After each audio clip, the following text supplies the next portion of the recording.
Well, hello, everybody, and good morning, Lisa. Good morning. How are you? Good. It is good to see your smiling face. We don't get to see each other enough, which is, Hi. it's how we roll. You're a busy agent. I know. Well, I miss being in the classroom with everyone. It's so much better to teach that way, but Yep. this will work Cool. for now. So we are doing about 2 a month. We'll be down at the office. So I think this month I have, what do I got? On the 1st, Chris Nixon is going to be doing CMAs. And then on the 16th, I'm going to do an orientation class live. So, and we'll do it just like this. It'll be in person and also broadcast on GoToWebinar as well, so everybody can still join in as they like, because not every one of us are close to the office. So, and a class like today, how many people would have really come to class? It's Probably no one. all right. So let me make you the presenter, Okay. Lisa.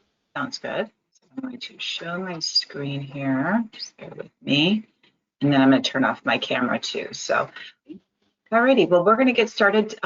Thanks, Deb, so much. And we've got the handouts on the side. You'll see on the right side of your screen. Debbie's put all those great handouts for you. So you might want to save those to your computer so you've got something to go back to. Thanks again, Deb. Have a good day. You're Okay. welcome. You as well. Thank you. We're going to go ahead and get started. So what we're going to do today is we're going to go through Transaction Desk. I'm going to walk you through writing a purchase agreement. We're going to write up a listing agreement, and then I'm going to take you into digital signing. So we'll do Authentisign from there.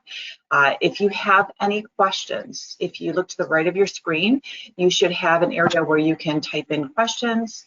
You can also put your hand up, and I will try to watch those in between or take a break just to see if there's anything that I need to go over again or I may have missed, or you might have a question. So hopefully everyone can keep along. If you can, again, you are welcome just to follow and then use the handout later on and walk through it as well. Okay, so I'm going to turn off my actual camera and just keep my screen up so you have a better view of the screen. So give me 1 second here. We'll get that turned off. And then make sure my screen is showing everything you need. Okay, perfect. Wonderful. So we're going to start off in Paragon. And the reason we're starting off in Paragon is when you're writing a purchase agreement, you want to go directly from the listing itself. We have a link in there that will take you there. So I'm going to start you off with my listing. Now, if you have a property that you need to write an offer on today and you would like to use that, you are more than welcome to.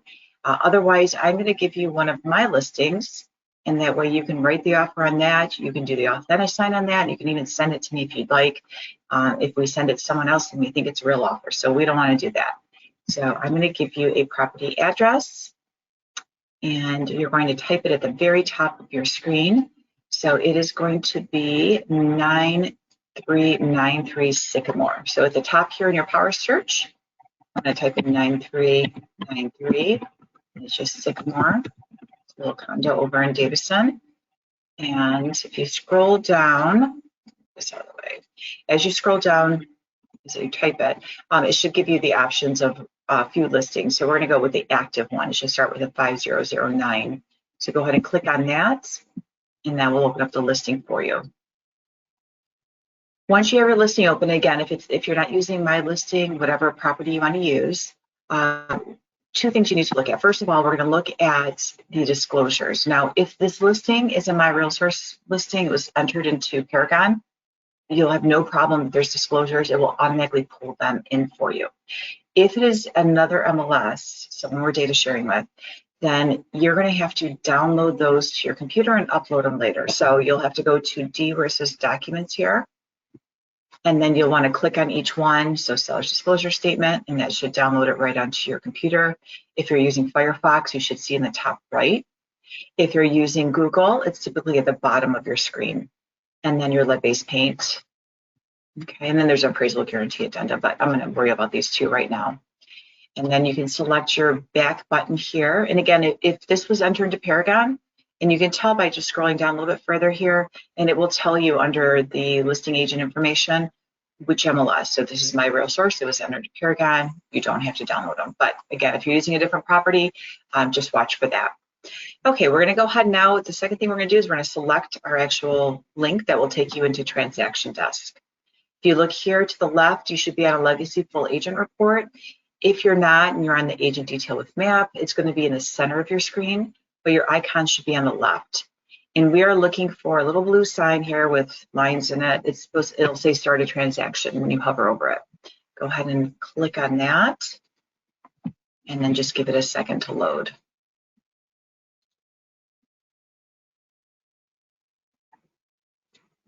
Okay, so mine, yours is going to look different, so bear with me. I'm going to start this one. It's a new transaction. The problem I'm going to have here is because I already have it in here, it wants to take me to my listing. So let me start a new transaction. Stay where you're at as long as yours loaded, and I want to start a new one so you can. I want you to see what you're seeing on your screen, so I can explain it as you go. So I'm just going to put in here starts, and I'm going to do my package. And wait for my real source. See if it'll let me take it in this way. I'm hoping this will work. If not, I'll have to take it from tax records. Okay, you should see a window that will give you options to start your, oh, and actually you've probably seen the window that I just showed you. Let me close this out again. I apologize. Using my listing sometimes is not all. I like doing it just because it will allow you to send it to me with the digital signing. So let me start this again. So when you create a transaction, this is what you're probably seeing. I apologize. I went a step ahead. So the name should show up with the property address. Again, I'm going to put just class test so I know this is not my actual property file that I'm using currently. If you see template, and if your office has templates put together, you should have some in here named for listing and sales package. So what the templates are is they take whatever forms you need and they package them as one, and then you can select it and it actually drops all those in your transaction for you. If you don't have a template, don't worry, we'll be able to pull those forms in. But if you have one, you'll want to select your buyer package. For me, yours should already say my real source, and it should already have the MLS number in here because you selected that link. And then you want to make sure it says you're the selling agent, and you'll want to use the wizard. The wizard autosaves. It's a great feature. Even though I know this, I can do it in my sleep. I always use the wizard because, computers, when they freeze, this will autosave everything you've done to that point. You're going to select create in the top right corner, and it's going to take us to our first step. So just bear with me as this loads. And it will take us to the wizard, which will have 5 steps we'll be walking through with the wizard. Okay, so this is going to be your first step. If you look on the right side of your screen, if it's open, you should have the tabs for everything involved in this transaction. So any one of these sections you can click on. We're going to be going through the first 5 of them. If you don't see this, there's 3 lines in the top right corner of your screen, and it does minimize quite a bit. Just to give you a bigger screen. So if you click on it, you can always see them here. If for some reason you end up clicking on something that takes you out, you can always go back to the wizard. It's the top one right here. Okay, so first step we have is our details. So it will show you the property, the address. If you go down further, it's going to give you some of the information it has that it pulled from the MLS. If it's missing things, this is where you will fill things out. So this is residential, and you're going to scroll down to the purchase information, which is going to be on the right side about halfway down. Now, if you notice, it'll have listing information on the left, purchase information on the right. The steps we're going through right now will be the exact same steps you will use when you're putting together a listing package. So we'll be using the step on the right. So what is the purchase price? So whatever amount you'd like to offer. So it's listed $220, 10 if there's multiple offers. This property is still available if you happen to have anyone. And under purchase price, deposits next. Now, if you notice, as I type that in, I'm not using comma or decimals. You don't need either one. So putting in a $10,000 deposit. And if we're including something, say appliances, here I'll scroll down a little bit further here, and this will be on the left side. And it'll say property includes, property excludes. So I'm going to type in here all appliances and drop those in there as well. And then you're going to select next. So as you go through this, you'll see there's a previous and next. So you want to use these. You don't want to use the arrow at the top left of your screen. You want to use these 2 to go back and forth. Don't select save and exit. It takes you out of the wizard. So you'll want to stay in here. And then once you're done, it will take you to our next step. So we're going to go ahead and select next. And now we're looking at transaction dates. So what dates do we need for our purchase agreement? Well, we need a closing date. So I'm going to scroll down a little further here and it says closing date. You can click on this and you can move your calendar to whatever date you'd like. So I'll put to the end of the month. And then your possession date will automatically show as your closing date. So if you are giving them possession, you can change this. Now, the reason we're filling all this out is so it autofills your contracts as much as possible. Some of these items do not autofill into the contract, so you may still have to fill them out again, but most of the ones I'm showing you right now will autofill. Okay, so if you are giving them occupancy, this one doesn't need any, so I'm going to leave it the same date. You can also put the offer date in here as well. So if we put today, and if you notice at the top, list date is on here, expiration date. Again, if you're doing a listing, you'll be filling those parts out. Okay, once you've got those, we're going to go to the top of our screen and hit next. And we're now in contacts. So when you select your next one, your contacts will be the listing broker, listing agent, your office, and yourself as a selling agent. So now we need to add our buyers. So if you look here to the right of next, there's an add with a plus sign. Anything you need to do in TransactionDesk that you need to add, always look for that add and the plus sign. So you're going to click on that. You have an option to create a new one, add an existing contact, add yourself, or pull from our Google contacts. We're going to create a new transaction contact so I can walk you through those steps. Now you can add anyone involved. So if you have an attorney, you have a parent that'd like to review things, your title company, your office, whoever you'd like to include, you can. First thing is, what type of contact is this? If you click on that drop-down menu, we're going to select buyer. If you notice there's an asterisk by type, first name and last name, those are mandatory. So type in your buyer's names. Make up my names.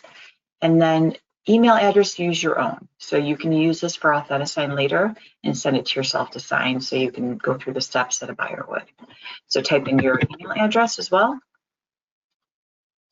Okay, if you go down a little further, it has legal name, preferred signature, preferred initials. Now, when you're putting in your contact, if this is, like I've got Mr. Loaded, if he's signing with the same name, that's great. You don't have to do anything more. If your client purchases things with an LLC, or if it is, if they are a power of attorney, maybe, whatever it might be, and their signature is going to be different than what is typed under the actual signature line, then you'll have to fill this out. So for example, I have a client that buys all his properties in his LLC name. So if I'm doing his LLC name, I usually do his and associates, and then I put his LLC next to it. It doesn't matter which amount, you just have to have something in both of those. But then for his preferred signature, I'm putting in his actual name and his actual initials. So when he does his Authentisign, this will be typed up underneath his signature lines. This will be his actual signature. This will be his actual initials. So again, this is only done if you've got a client signing or their printed name is different than what they're actually signing. Okay, so I'm going to go back to loaded. Okay. You do have a tab here for address. Again, the more information you add, it just creates an address book in TransactionDesk for you, but it's not necessary, but you can add if you'd like to. If you look at the bottom, it should say add to address book should be checked, then you're going to want to hit save. So you have Mr. Buyer in. So now we've got Mrs. Buyer involved as well. So we need Mrs. Buyer separate so they can sign since they each have individual signature lines. So we're going to select add again. We're going to create a new transaction contact. Type will be buyer, her name.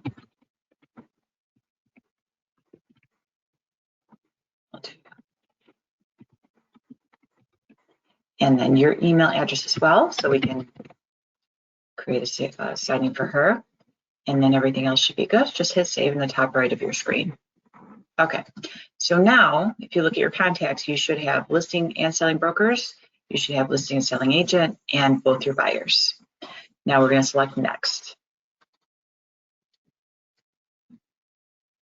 Okay, So here is our forms. If you selected a template, or if your template automatically was selected when you were at the first page of your transaction where it allowed you to select the type of transaction, who's the agent, and so forth. If you select a template, this is what pops up. So whatever is in that template will show up here. So again, my office has one created. So I have my purchase agreement. I have addendums in here. I have disclosure regarding agency. There's a lot in here. Typically your office, if they do create it, they put everything possible that you may need for a transaction. So some of these items you may not need. If you have nothing in here, or if you don't have what you need, you have that add to the right, add and plus sign. You're going to click on that. And you should have your office folder, any May forms, your association, your Michigan Realtors, your NAR, your My Real Source forms, and there's also photo copyright forms as well. So you can do one of two things. You can either click on folder itself and search for what you want, and then click on what you need from here, or you can search it at the top here on the right. So if you are looking for a buy and sell agreement, for example, it should search for it, and then it will pull everyone it finds in each of the folders. So once you find what you want, you're going to click to the right and select it right here. So this little circle on the right, and then you can go back a step. You can either, if you've searched up here at the top, you can remove that, and then you can go ahead and type something else in, or you can go back to individual forms and go back into the next folder that you need. So the ones that you'll want in here is at least a purchase agreement, and then if you want to do an agency disclosure, you can, but at least a purchase agreement so we can walk through that. Okay, so find the ones that you need. So here's a disclosure regarding agency. Once you have them selected, it goes into your basket on the top right of your screen. So you can see I have 3 forms in here right now. All you do is hit add at the top, and that's going to drop those forms in here for you. So they should be at the bottom. So if you have other items, it drops them right at the bottom for you. Okay, so as long as you've got your purchase agreement in there, you should have your disclosures, which will be the next step, but you should be good with at least a purchase agreement, and then we can go on to the next step. So go ahead and select next. Next is documents. So we're going to add disclosures if they're not there. So if you selected it and you didn't see them, if you used a different property transaction than I gave you my address, then you may need to upload these. But otherwise, you should see your seller's disclosure, lead-based paint, and that appraisal guarantee addendum. To add additional documents. Now, in documents, these are going to be PDFs. These are things you're uploading into the system. They're not ones you're typing in. They're things you want to add to your transaction, whether you need them signed or if you just want them included, like your pre-approval letter, if you want proof of funds, whatever it might be, you can include them all here so you have everything together in the transaction. But if you want to add, we're going to select add in the top right corner. And you have 2 ways of doing this. You can either click in here in the blue box, it will go to your computer, go down to your downloads and search for your transaction. So let me put in here Sycamore. And once you have it, search it. You find your folder. So I have a folder with Sycamore in it. Here it is. If you downloaded them, which you can see here, I did the 2. They're right here. You would click on them. You can select both and then select open. And that's going to drop them in. Your other option is a drag and drop. So you select add again, and I can open up the folder where my actual documents are. So I'll go to my folders here at the bottom of my screen, and I'll go to my downloads, and they're right here. And then I can check mark both of these and actually left click, hold it down and drag it in here. So if I do it that way, it's going to do the exact same thing. So either one, you can drag and drop, or you can select them by clicking that box. So they should be dropped in here. So I have multiple now in here, so I'm going to delete a few of them, just so I don't have 6 of them. And you can see there's just a little trash sign to remove them.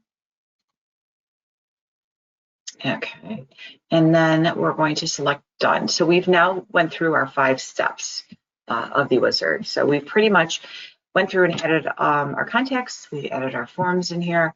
We've made sure we have our purchase price and information is in there, made sure disclosures were in there, and now we're ready to fill in the rest of our documents. So we're going to go through our forms right now and fill in whatever's missing, plus you'll see what auto-filled.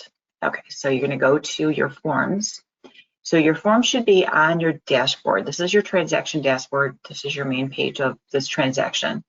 So you should have a box for forms. If you don't see it, just click those 3 green lines in the top right corner of your screen, select forms, and you're going to select your purchase agreement first. So let's go to our purchase agreement. So what am I buying? A sell agreement. Click on it to open it. Just click on the name.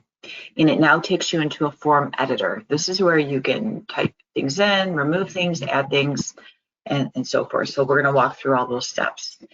So you can see it auto-populated the listing broker and office information and the selling broker and office information as well. At the top here, mine is 7 Drummond Midland Township location. And if you look at the very top, you've got all these tabs that we'll be walking through. So the first one is File. So under File, New means I want to add another form that I don't have. So if you select File New, it takes you right back into those forms folder, and then you can select what you need right from here. Go ahead and select Close. Go back up to File. To open your forms, if you click on here, this is the forms that's already added to this transaction. So as you fill these out and you're done, you'll click and open up the next one, and it'll load the next one for you. And hit Close. Under File, you can save it. Now, when you're doing saves here, you always want to just hit Save and then Save again. So that saves it in your form editor the way it is. You can always come by and modify it. When you hit Save as PDF, it's going to download it onto your computer, and it will save it as a PDF, so it's a locked form. Now, you can do this if you're about to email it or you want to print it. You can do it, for that. But if you're just looking to save it, and then you can make adjustments as needed, you're just going to hit Save.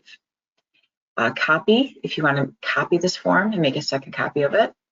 If you want to erase all the pages, you can add a watermark. So maybe you have a attorney involved and you want to send this to him to review. You may want to put draft on there. You can see drafts right here in the center, and then send it to him to review it.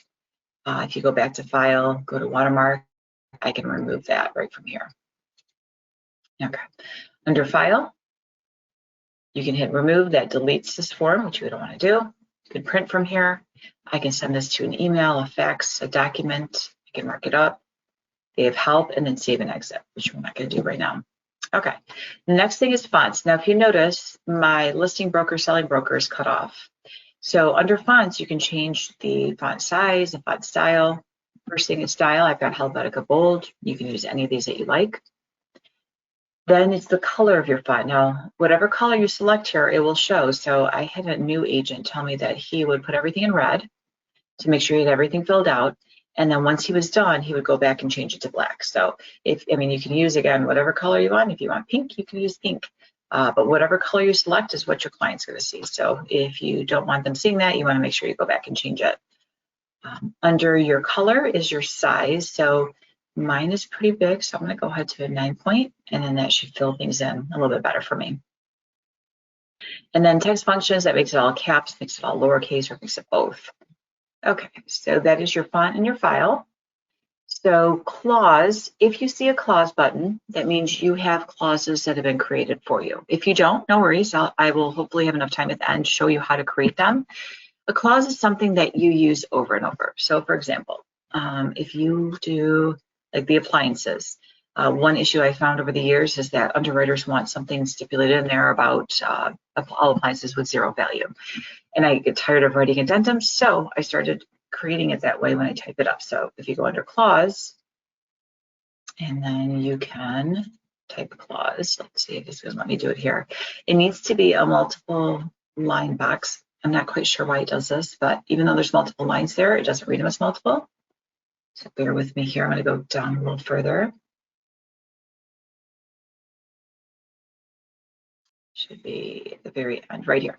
Okay, so in here, I can add a clause. So if you hit add clause and you go to personal clauses, I have one for appliances, one for concessions, one for EMD, a septic. So here's my appliance, here's my concession, EMD. I'll throw them all in there just so you can see them. You select OK, and there they are. So I have multiple in here. So I have something for the appliances with zero value. I have for concessions. So for any concessions, I can just drop in the amount. So I have it kind of pre-written. That way I'm not having to type in the same thing over and over again.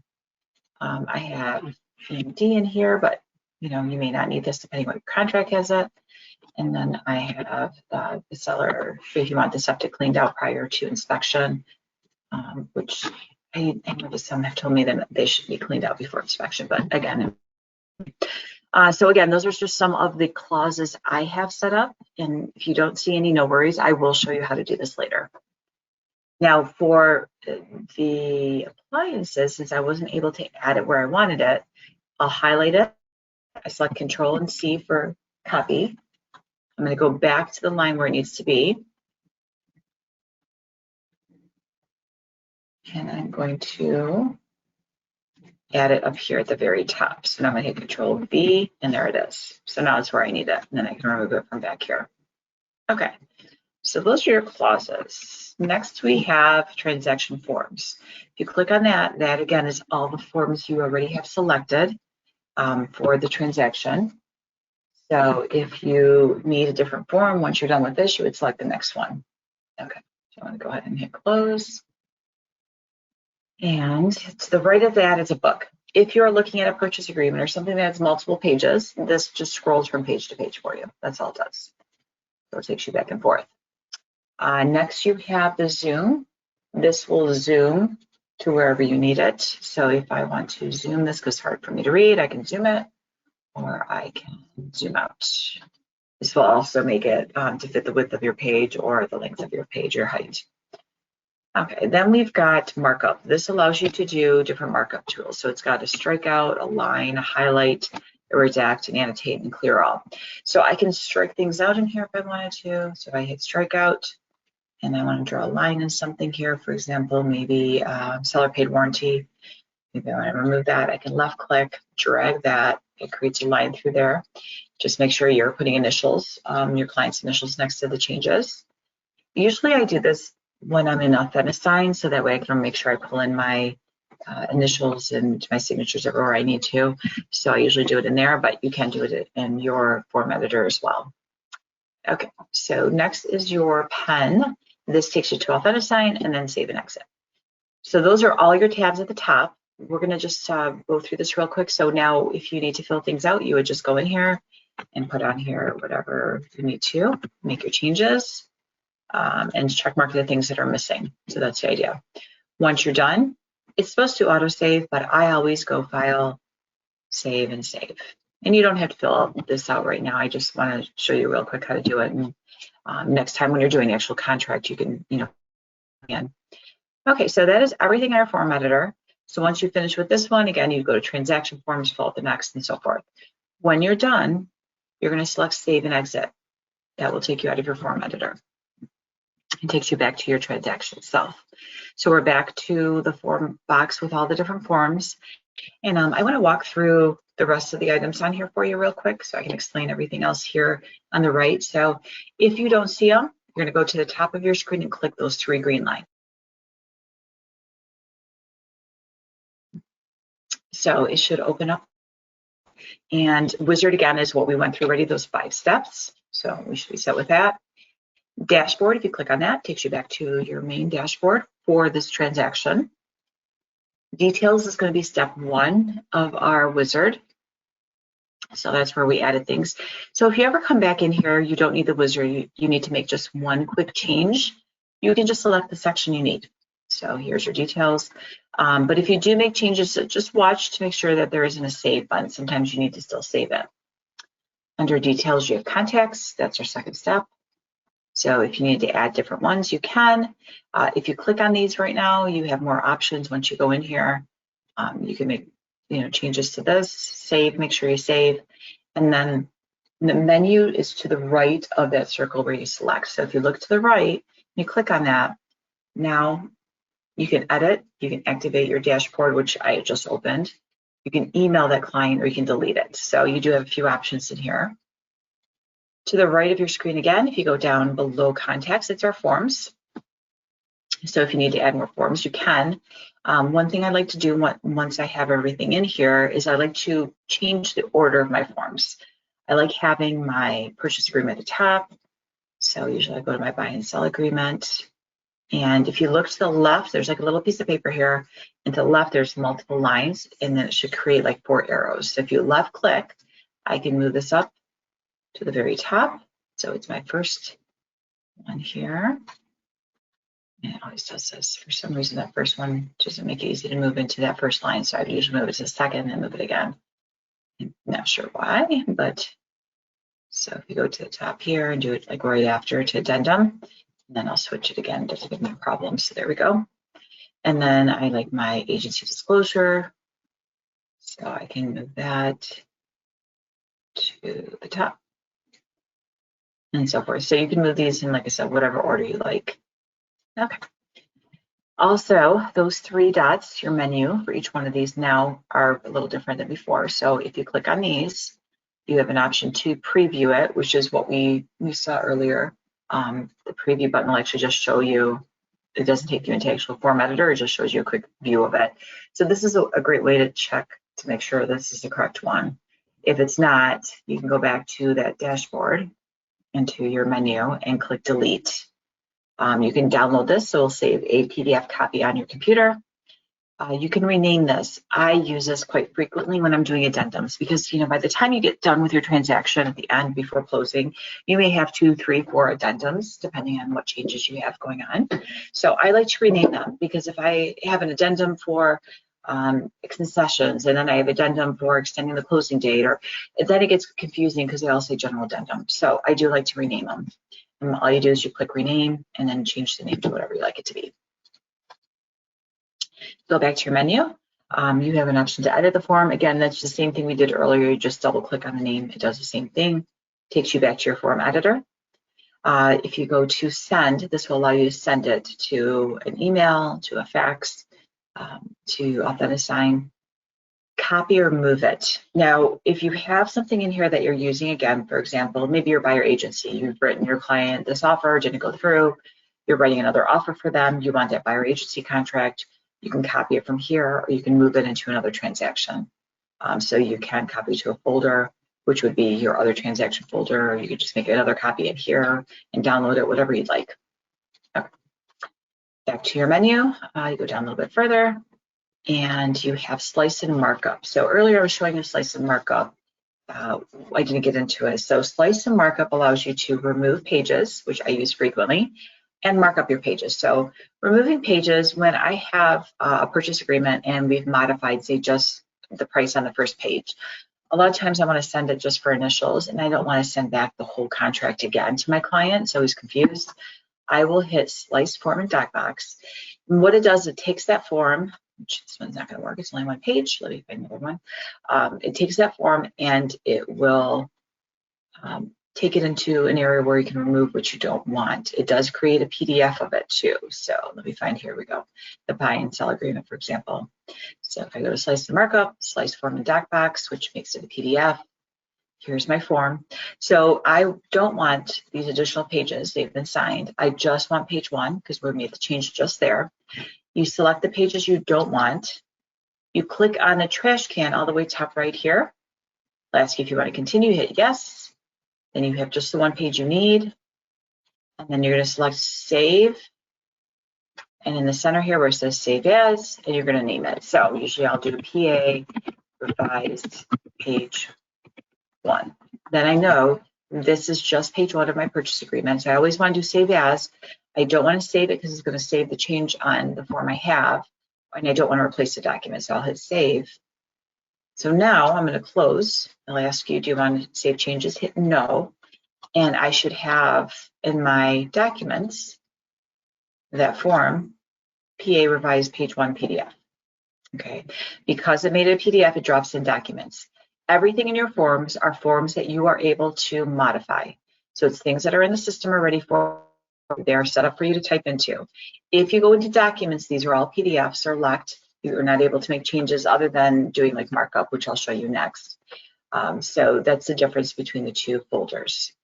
Okay, so that is your slice and markup. That's your slice part. I'm going to take you into markup when we go into our documents. Okay, and then what's left in our menu here. So the only thing we have left, send to Authentisign, which I usually go into signings. You have a folder here on the right that says signings, and then I'll add it and create it from there. If you send to Authentisign, it's only sending whichever form you're collecting that you have selected at that point. And then history. History is nice because if you email this to a client or you're doing things to this item and you're not sure if you sent it, history will show you everything you did.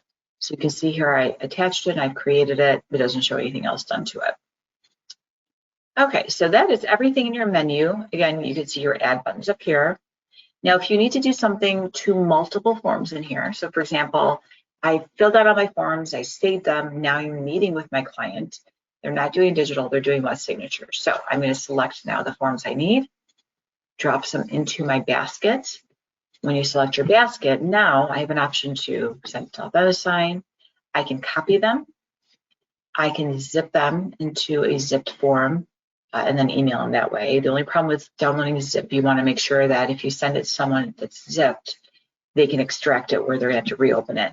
Downloading zip is typically if it's a really large file and you're concerned you won't be able to attach it maybe to an email, then you can download it. I find with PDFs, you usually don't have to zip because they're not that large of a file. It's usually photos that are usually an issue.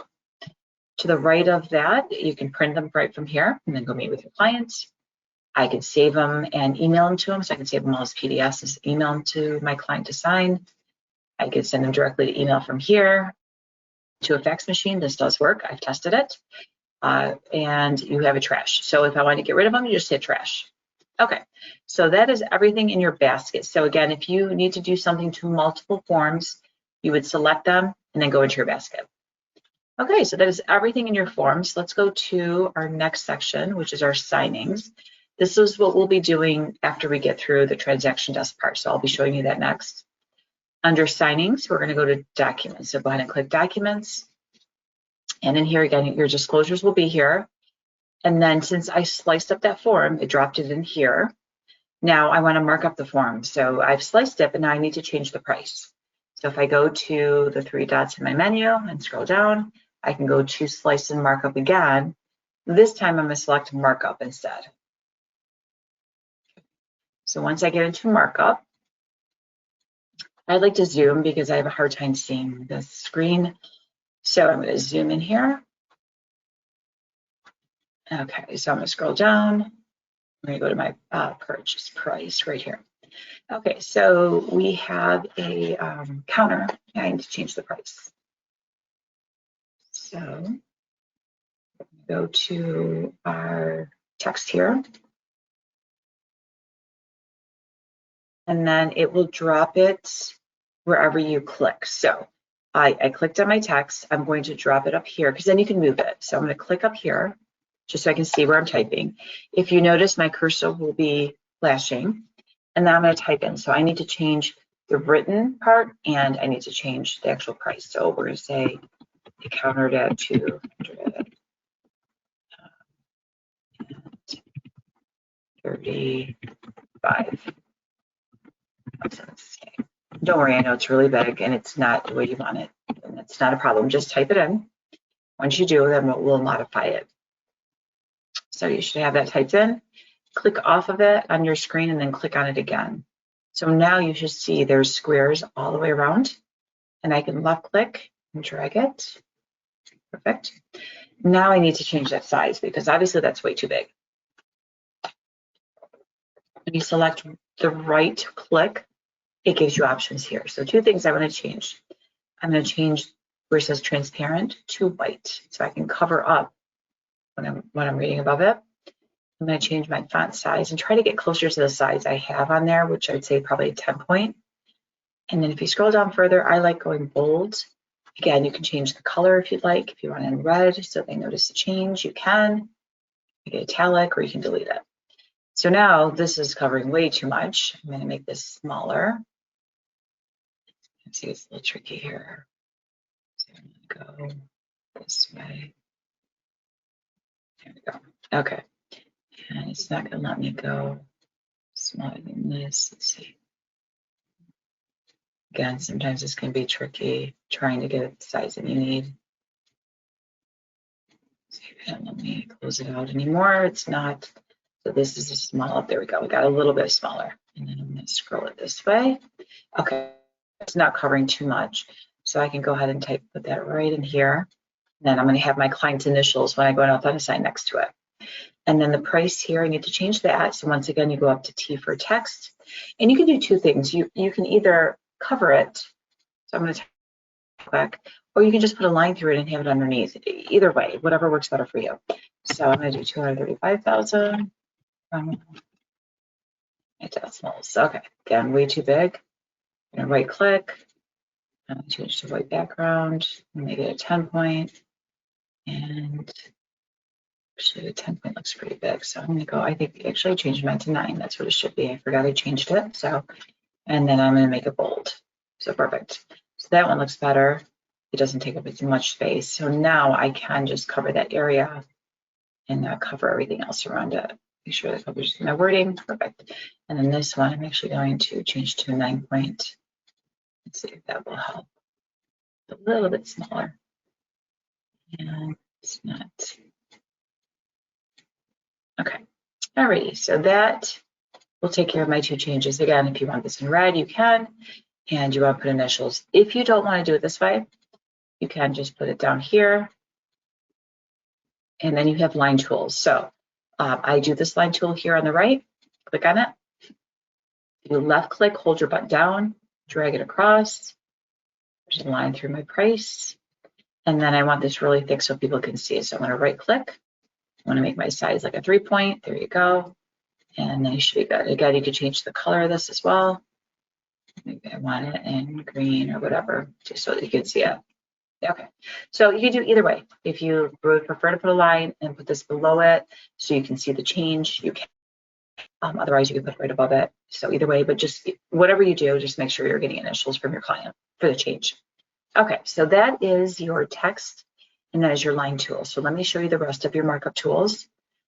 This squiggly line is a free draw. So if you're an artist and you can draw, or an engineer and you can draw really straight lines, this is great. I can't, so I will show you how it works. Excuse me. You're going to click on it, and then you're going to left click wherever you want. So I'm going to go to my next page. Oh no, this one only had the one page, so I won't be able to do it there. So we'll just go from here. So for example, method of payments, doing cash. I want to cross out mortgage. You'll left click, hold your button down. Whoops, there it is. So you can see, I can make it bigger.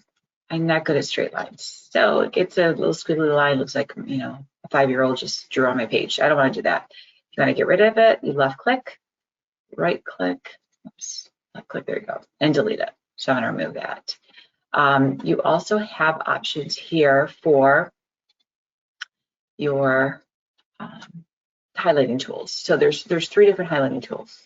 This highlight to the right looks like a marker. This will highlight whatever line you need. So maybe I'm going to put in here the earnest money deposit, and I can make it a whole box, and I want that whole section. And I can highlight that whole section. Now you have an option to change the color. If you right click, I can change the color. Maybe I want it red. I can change opacity, which is how dark is my shading going to be. So maybe I just want 30%. Or I want 90%, which I would suggest you would do. You want it light enough that you can read, you know, behind it. And then if you don't want it, you can hit delete. So that is your big marker tool here. That's your highlight tool. If you go to the left, you've got this rectangle tool, does the same thing. So I can come in here and I can highlight this section, it's up and down, right click. I can change the opacity on this one, lighter shade, and you can delete it as well. And the next one, your last one, is your circle. I don't use this one as much because I feel like I can't really highlight the full area because it's a circular area. So maybe I want to highlight the address for some reason. This is odd. You can do like an oval shape or circular shape. It's kind of odd. Again. And then you can right click on that and I can change opacity, I can change color, so whatever you like. Okay, and again, right click, you can always delete them. So these are your first 5 of your highlight tools. This last one, the redact, this will cover an area and it covers a whole area now. The only problem with this is you can't really read what's behind it, so you can't see what was covered. So I'm gonna hit my redact. So let's say I wanna remove this agency designation. So it really covers. So if you want them to see what it was that was covered underneath, then you might want to use, the line tools. But if you're not concerned about it and you want something that covers it easily, you can do that as well. Okay, so now that I've made a mess of this page, you can see all the different highlight tools. If I want to keep these changes, then I have to hit save. And then I can hit save as, and then I can put on here, markup on page 1 of PA, just so you know what it is. Again, you want to make sure you're naming it so you're not getting them confused when you're searching for them. Okay, so that will save those, which this just shifted, so I need to fix some of these. I'm not quite sure why it made some of these larger, but anyway, so I'm gonna hit close, and I'm gonna hit yes to continue. Okay, so now you can see I have 2 pages. I have my first revised PA and then my markup one, which is a kind of a disaster, but there's all the items I changed on it. Okay, so those are your markup tools and documents. So let's take a look at documents and what other options you have in here. So if you go to your 3 lines here, so say I go to the appraisal guarantee, and I scroll down a little bit, I can do a lot of the same as the other one. I can preview it, I can print, I can download, I can delete it, I can rename it, I can send it, I can copy the slice and markup tool, send to Authentisign, and upload a revision. And then you can see your revisions, you can see notes in here, history, and you can do your signing in here as well. If I want to select multiple, because I need to do something to multiple, I'll pick those 2. So I do my PA and my seller's disclosure, drop them in your basket, select your basket. Again, some of these are the same as forms, but not all. This allows request review. If your office requires your forms to be sent to someone to review before you can use them, or before you send it to your client, that's where this request review. It's something that's set up through your office, so you'd have to check with them if it's a mandatory thing. I don't believe most offices require it, but maybe a newer agent, if you have a mentor, maybe it goes through them, whatever it might be. To the right of that, you have move. So if I want to move this form, like we talked about earlier, wrote an offer, this one didn't go through, I'm writing another one, I need my buyer agency moved to another form, or to another transaction file.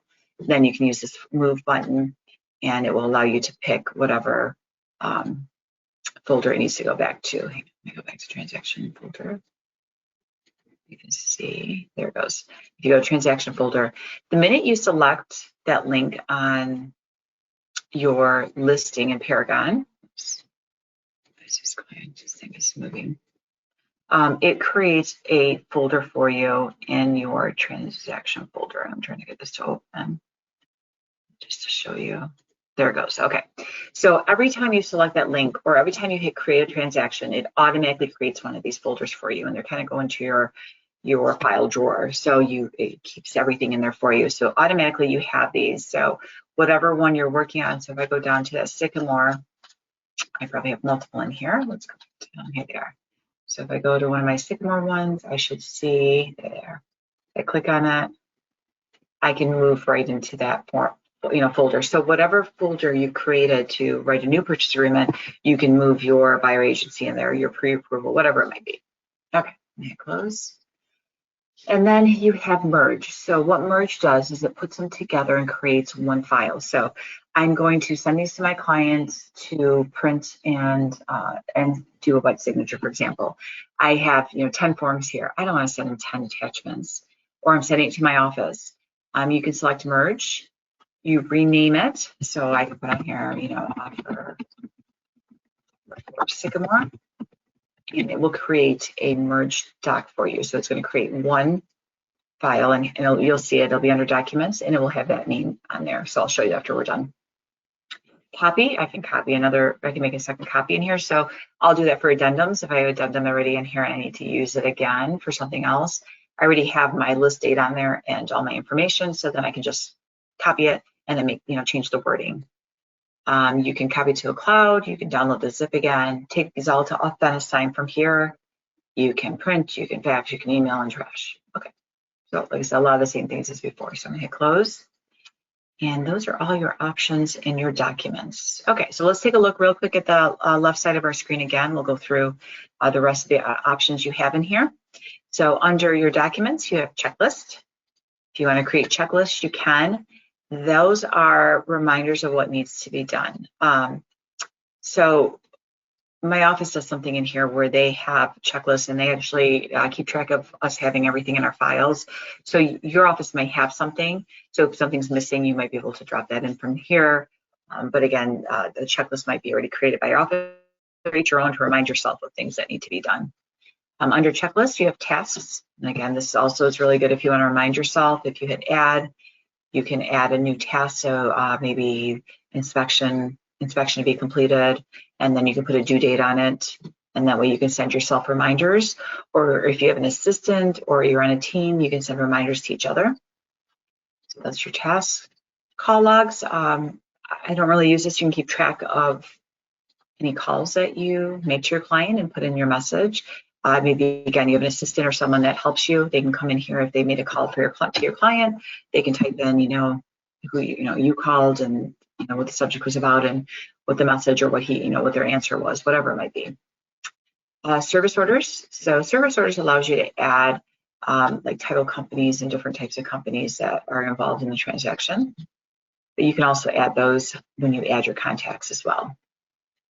History, this will tell you everything we've done since we started this transaction. So you can see everything we did here. And the nice thing about this is if I sent an email, I can always double check the email and see, when did that send? Did I send it to the right person and so forth? So the I to the right will give you more information. And I think if you go down further, there's home warranty. So I guess you can add a home warranty in here.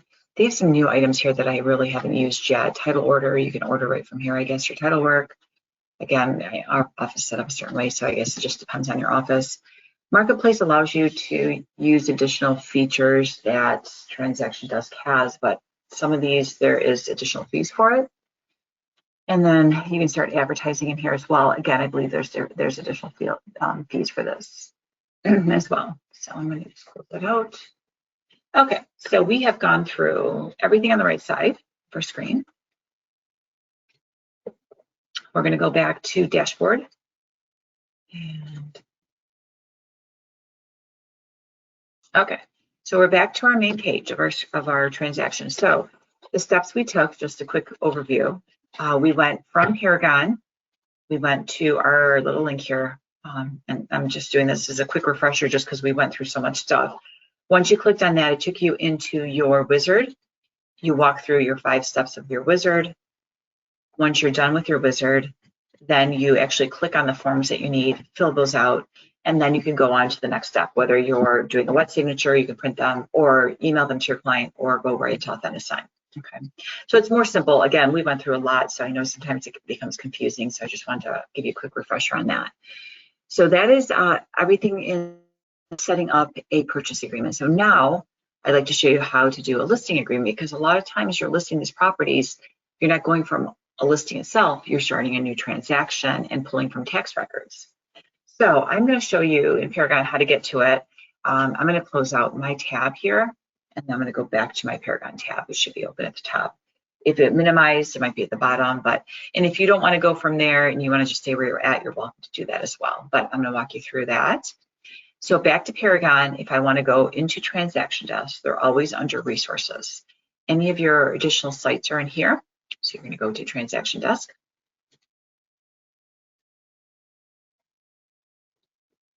And then it will take you to your agent dashboard. This is your main dashboard for the whole system. So in TransactionDesk, this is always where you start. You should have shortcuts, so you can see I have transactions, I have Authentisign, forms, and documents. And then on the left here, I can create a new transaction. I can start signing. I can add contacts. I can upload documents. On the left side of your screen, you have additional icons that we'll go through after. So let's create a new transaction, and we're going to create an actual listing package. So I'm going to select create transaction. And you want to name it just like we did our other one. So name it, I'm going to put on here, listing package. And then that way I know that this is not my real one. I'm going to add a template. So if you don't, again, have a template, no worries, we will add the forms. So I'm going to do a listing package. It's going to ask me where do I want to pull the data from. So I'm going to go right from Real List for tax records. It's going to ask you which county. This one I believe is Genesee. Genesee, yeah, Genesee County. So I'm going to go to Genesee County. I'm going to pull my listing again.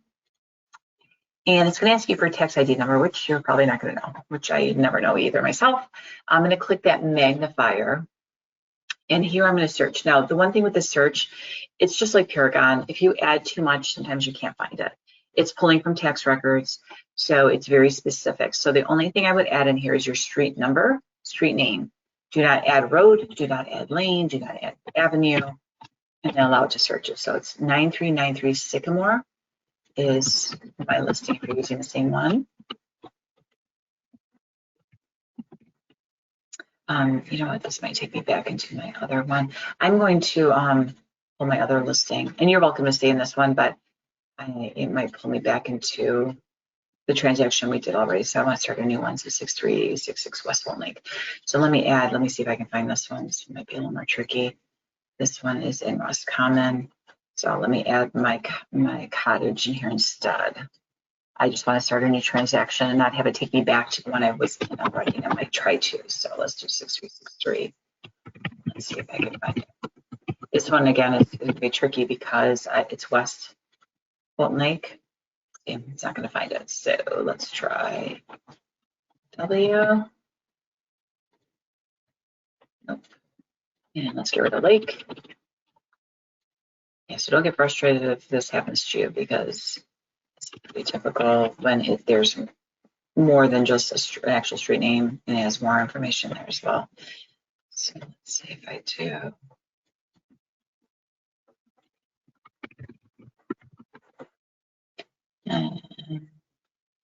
It's not going to find it. Let's try this. Let me see if I can find it with tax ID number real quick. Try. Oops.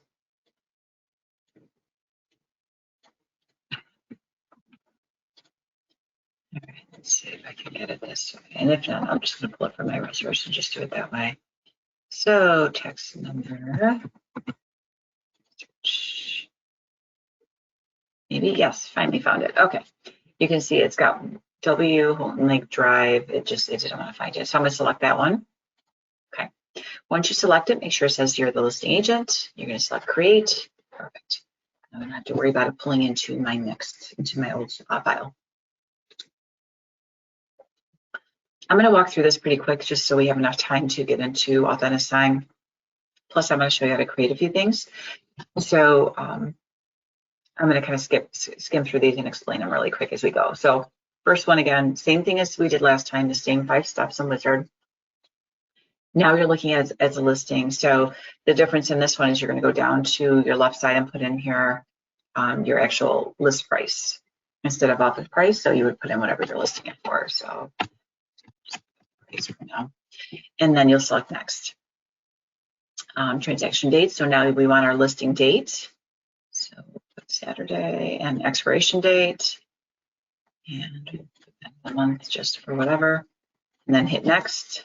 Okay, your contacts. So the nice thing about this, depending what property you use, and again, you don't have to use this one, whichever one you pulled up, it will pull contacts from tax records. So it should show you as a listing agent in your office for listing broker. It should show the seller. For some reason, this one always wants to pull edit. So I don't know why. I think it's Roscommon records and they're probably limited. So it's not showing who the seller is. But if your seller's there, you're all set. If it's not, you can add them again, or you can adjust the one that's there. So I'm just going to put on seller. And then you'll want to put your email address, which I'm going to use mine. Okay, and I don't need an address book. I'll hit save because I'm going to show you a couple things in here you can do when you're doing a listing package, which are 2 of my favorite things to do in here. Okay, so once you've got your seller, if, say, for example, there's a Mrs. Seller, it's not here, you can select add like we did before, create a new transaction contact, select seller, put in first and last name, so seller, and then you can use your email address as well. This one. Okay, and just hit save. Okay, so once your contacts are in, we're going to hit next. When you go to forms, there's a couple forms I'd like you to add because I'm going to show you additional items with them. So the two I want you to add is your seller's disclosure statement and your purchase agreement. So let's go to seller's disclosure statement first. If you don't have it in here, you're going to add, and then you can just type it up here. I believe it's under Michigan Association.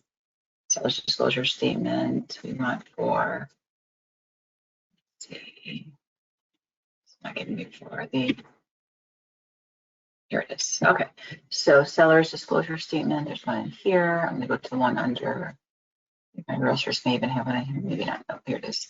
So this one is for financing, here it is. Okay, so under Michigan, seller's disclosure statements right here. So I'm gonna click on that one.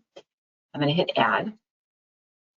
Actually, and you need your purchase agreement if you don't have it in here. So I'm going to go back and put on here.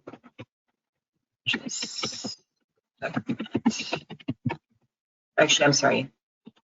I'm doing a purchase agreement because this is a listing. We're doing data, our data sheet. That's what I need. I apologize. I'm trying to show you one more thing when you're doing your listing here. So we want our My Real Source data sheet. And if it's in there already, you're all set. So if not, just put in your data sheet. It should say My Real Source. Make sure it's residential condo. Make sure it's selected. You should have 2 in your basket and select add. Okay. So the reason I'm showing you these two is 2 things you can do. One thing is your seller's disclosure statement. If you have a client that cannot print and fill this out and send it back to you, you can give them permission online to fill it out. I had a client in Arizona. He didn't have a printer. He didn't have a fax. He didn't have any way of me getting this to him. So this is how I did it for him. And it worked out perfectly. And then your data sheet, I'm going to show you how to fill this out. And you're going to be able to upload the listing right into Paragon once everything's filled out. And it'll save you a lot of time from entering all the information a second time. So first thing is we're going to go to our seller's disclosure statement. Here it is. And with our seller's disclosure statement, you don't want anything filled out, obviously, other than the address at the top of your page. And you're going to go, and you can do it from here or the page we were on before, but you go to File, Send as Email. We're going to email this to our client. And it's just like emailing like you normally would from here, but you're turning something on in here for them to be able to fill it out. So I'm going to go down to my seller's disclosure statement is, don't include anything else unless you want them to have access to fill it out. Because what happens, I'm giving my client access, it's going to log them into my account and open up whatever form I selected. And it's going to be an open form so they can type into it. So if you add all the forms, then they may be making other changes you don't want them to. So seller's disclosure statement is all I send. I'm going to select OK. Email box opens up and put my client's name, Mr. Seller, and the email address, use your own. So I'm going to put my email address because I'm going to show you how this works, and you might want to test it out yourself.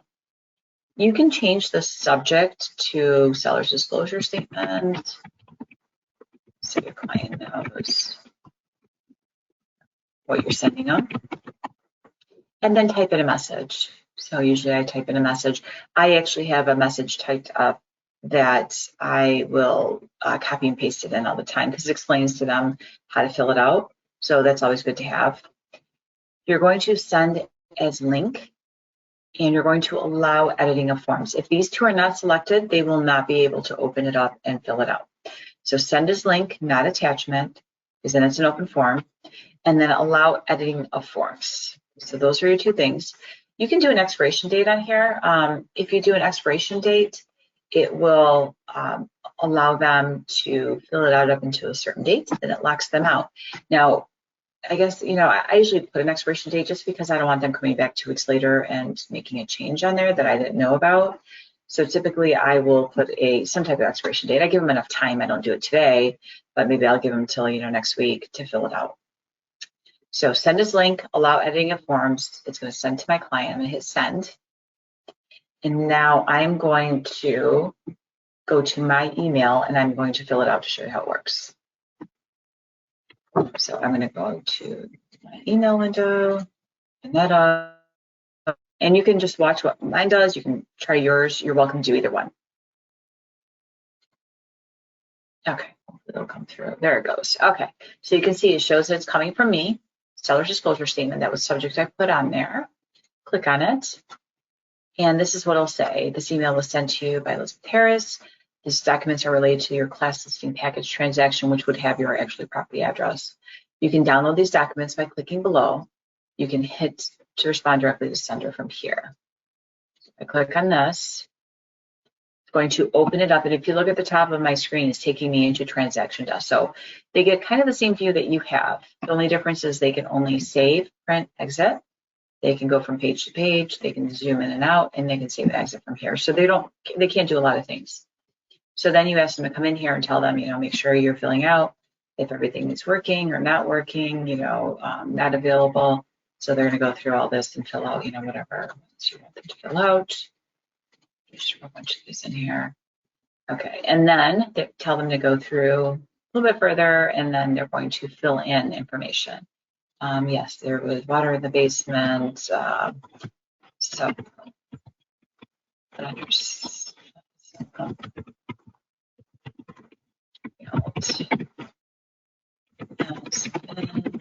whatever their answers are. No for this. If they had leaks, no. How old is the age of the roof? 10 years old. Again, so they're going to fill all this out. When they're done and explain to them, I usually have to tell them twice because I tell them the first time and they don't believe, they forget.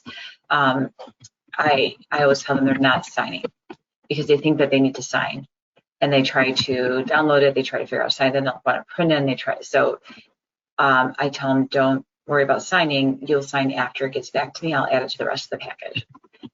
So they're going to put all this in. Okay.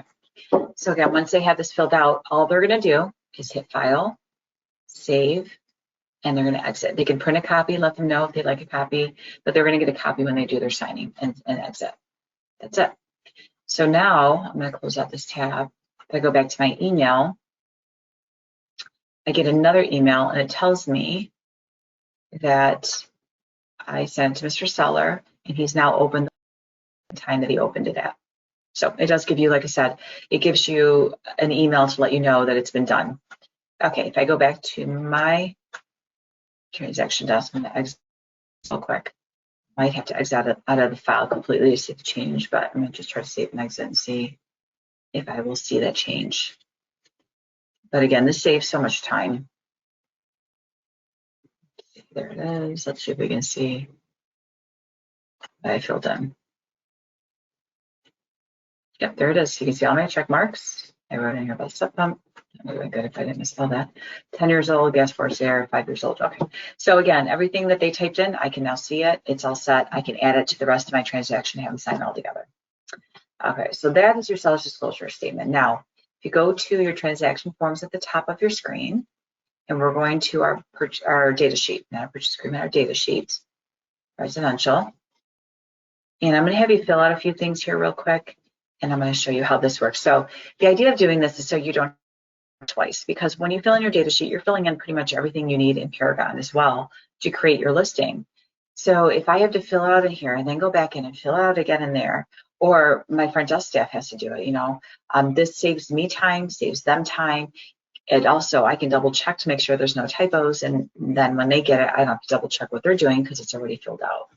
So the things that has to be filled out in order to do this next step, you need to go down to the second box where it says all required and show that it's a sale, condo.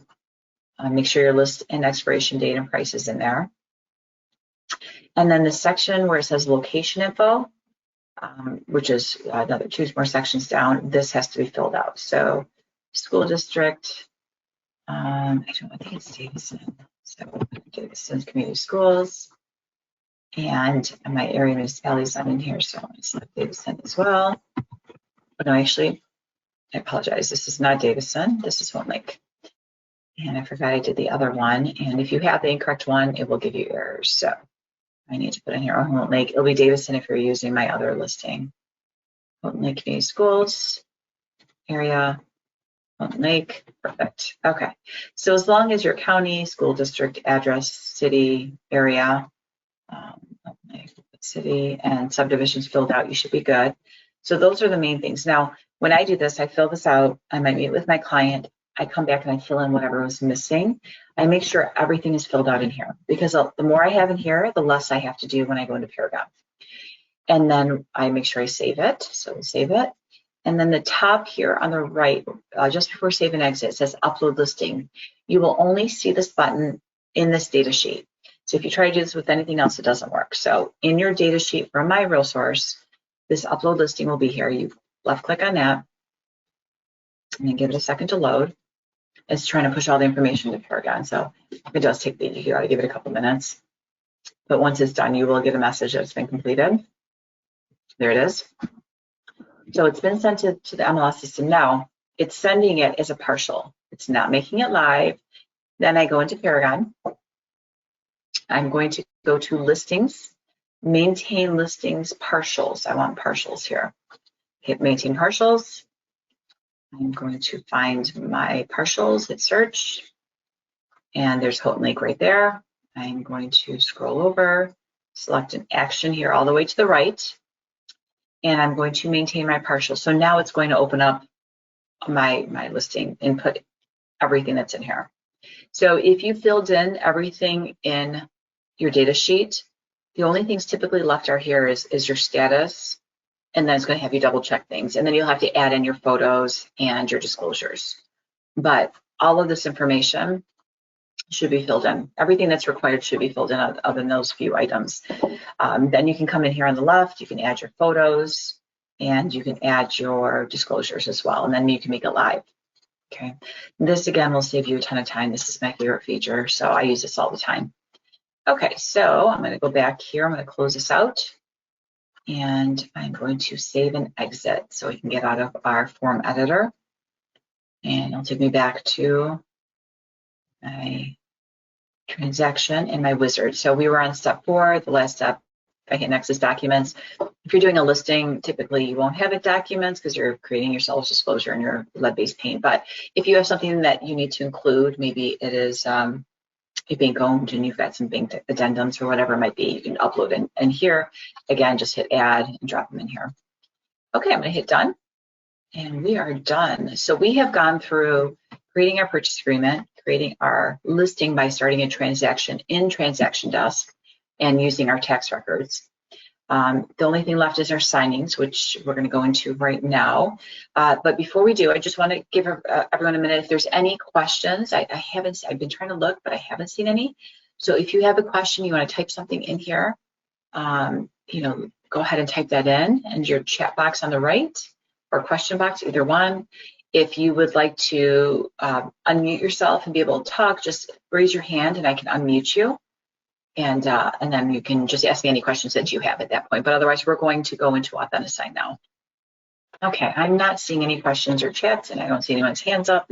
So let's go into signings. Let's create our signing.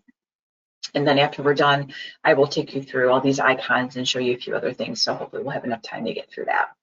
Okay, so let's go to signing. So whichever transaction, if you want to use the same one, the listing, I'm going to go back to the transaction we used earlier for my purchase agreement. So you go back to the left side of your screen, you should have a little house. Click on your house. That will pull all of your transactions. And I'm going to go back to my Sycamore that was my last test and see if I can get that one to work. Let's make sure that, let me just double check. I want to make sure this didn't take me into my actual contract. No, it didn't. Okay, perfect. So this should work. Okay, so we're going to use this one. And I'm going to go into signings on the right side of my screen. So again, if this is closed, hit your 3 green lines at the top right, signings. And I'm going to add, and I'm going to name it. So right now I am doing an offer package. Name the offer package, you can put the street name, whatever you'd like, and hit save. So now we are going to add a few different things. So to kind of give you a quick view of this, here on the left side is where you'll be adding your forms. On the right side are your tabs. So you can see signers, docs, tools, layouts, options, and feedback. First one we're on is signers. So it opens up another box here. So you can add participants. So we're going to select add participant. And since we added our contacts in the transaction while we were doing TransactionDesk, you just go add from transaction. And that's why it's so important to fill out as much as you can in TransactionDesk, because then it's ready for you once you get to this point. I'm going to add myself as a selling agent. I'm going to add Mr. and Mrs. Buyer. And if you notice, as I click on them, left click on them, you have an option here to put what they are. So remote signer is they're going to sign. If there's nowhere for them to sign and you want them to review it, so for example, maybe it's a first-time home buyer and she would like her father to review everything, no problem. You can add him in and just change the type to reviewer. CC is used for someone you're just sending a copy to, or if you're sending something to your client to sign that you don't need to sign, you don't need to review it, you just want a copy sent back, you send as a CC. That would be the option there. If you are including the listing agent, so if I want to include myself in here and you want to send this to me and you're welcome to do this, make sure you go where it says type to CC. And the reason being is if you include them as a reviewer, then once my buyer signs and his wife signs, and then I sign, none of us will see a signed copy until the listing agent reviews and accepts it, which, you know, is a problem. I'd like to have my docs and make sure everything is good, and then I like to send it to them separately. So usually I don't include them, and then I'll download it, and then I'll send it to them from my email. If you're in a situation, maybe there's multiple offers, deadlines, you don't have a lot of time, then CCing is probably a better way to go just for the lack of, you know, time. So, okay, I'm going to leave this the way it is just so you can see how it works. You'll hit select in the bottom right corner, and it will drop them in here. If you notice, they all have different colors, so their initials are in this color box. And then myself as a listing agent at the bottom will say CC only. The reason there's different colors is as you add their signature lines and their initials, you'll see the different colors to make sure that you've got the correct person in there. You can set a signing order. So if I would like to put this in a certain order, so for example, Mr. Buyer signs first. When he completes it, then Mrs. Buyer will sign. When she's done, then it comes to me and I can sign and review it. Then I can send it to the listing agent. You're welcome to do that. If you turn this, then it sends it to everyone at the same time. Everyone signs, and then everyone gets a signed copy afterwards. So I prefer to do this sometimes just so I can double check to make sure I didn't forget something, or my client doesn't need me to add something, whatever it is, and then I can just, you know, stop it at that point and make my revision. Okay, so we've got our clients in here. So now we need to add our forms. So if I'm going to go to the right here, I'm going to go to Docs, and I'm going to add a document or form. So I'm going to pull, it pulls from my transaction. So you can see these are all the forms I had in my transaction. So I can find my purchase agreement in here, which I put at the top and hit add. And I can do my disclosure mark adding agency, just hit add. And then any other forms you want. So I'm going to add my seller's disclosure, which will be toward the bottom. So your first set of forms are going to be the forms you filled out. At the bottom will be all your PDFs, things that were uploaded, like your disclosures. There it is, and it says here form, and then this document. So we're going to add seller's disclosure and web-based paint. Okay, so I've got the ones I want. If I'm missing something, I can always click the tab up here in the middle and upload. I can drag, you know, something here or click on it and find what I need. Or I can go to my files and I can pull it from another area. I can pull another form in or pull it from another transaction if I need to. Okay, so I'm good with this. I'm going to hit close. And if you have your mapping done in here, so if it's been created, depending which form you selected, sometimes the system has a setup, offices have set them up, or maybe you did one and didn't realize it, or maybe you did one in a prior class. It will come back and ask you, do you want to set those layout mappings, which means, do you want to drop in your initial lines and signature lines for any of these roles of any of these of your contacts? So for Mr. and Mrs. Buyer, I have mine already set up. It's going to drop those in for me. If you don't, you won't see this option at all. So I'm going to go ahead and assign. You can always turn them off if you want to ignore them, or you can change who it is. I'm going to assign my signature blocks to show you how it works. And if you look here, it should drop it in. There it is. So there is signatures here, signatures there. And on my disclosure of any agency, it didn't pull that one for some reason, so that one I have to fix.